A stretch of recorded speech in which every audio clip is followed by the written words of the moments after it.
Yo, what's happening? Alright, so I'm a little bit excited in the sense that I have been waiting for some products, some supplies, which is pretty much this. So this is the transparent film that I use to create the negatives before I create the screens to do screen printing. So I've been waiting on that. So now I can actually get back to work and do some of the orders that are sitting at my place. I've also got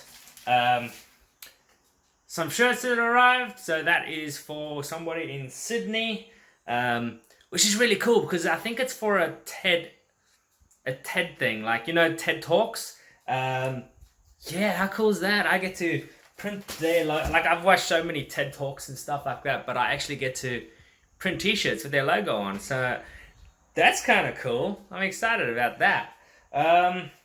Yes, I'm just at my sister's place because I'm picking up the shirts that gets delivered here. I'll check her post box. I'll hang out a bit, have a cup of tea. I also wanted to say thank you to Kevin Kyler, Sharon Kyler, and Grandma for telling me what that movie is called. So in my previous post, I posted and I was asking about this film that I watched years ago, and I couldn't remember the name. I spent ages, and I thought maybe it was after somebody's, like the title was someone's name, or I just couldn't find it. It was crazy. So put a post out. I knew that we borrowed the DVDs or the movie from this particular family, and so I tagged them in it in my post, and voila, got the name. So good. So the name is The Round Tower. I would never have guessed that. That was, yeah, I knew that it was a long movie because it was multiple discs. Turns out that it's about 6.5 hours. So it's it's pretty long. It's not like, we generally think, oh, a long movie is like 3 hours. That's long. Nah, this is 6.5 hours. So, yeah, if you want to watch that, it's an older movie. I think that there's lessons in this movie, so check it out and let me know what you think. I'm going to revisit this movie, yeah, for entertainment as well as education.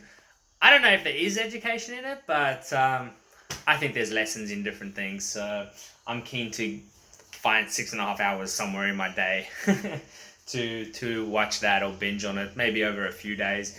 Anyway, I'll catch up with you soon. I'll be seeing Natalie, and I might have a chat with you when I see her.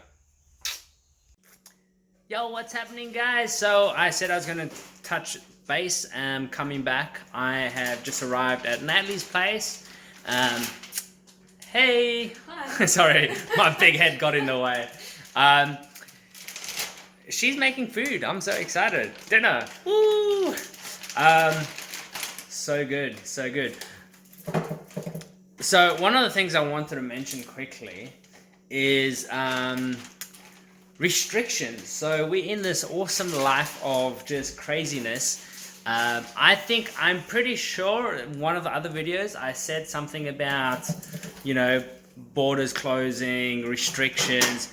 And I'm pretty sure I said something around nighttime restrictions. I was like, we're going to have a curfew, like 10 o'clock or something, where we're not going to be able to travel.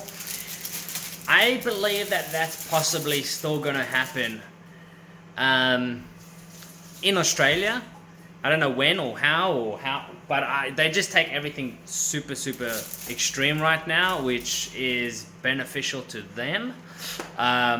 For putting rules and laws in place that they can use in the future time. The reason I say this is because, or why I'm repeating it, is because there are a number of countries around the world where restrictions are already in place. They are not allowed to leave after 9 o'clock at night, between 9 p.m. and 5 a.m.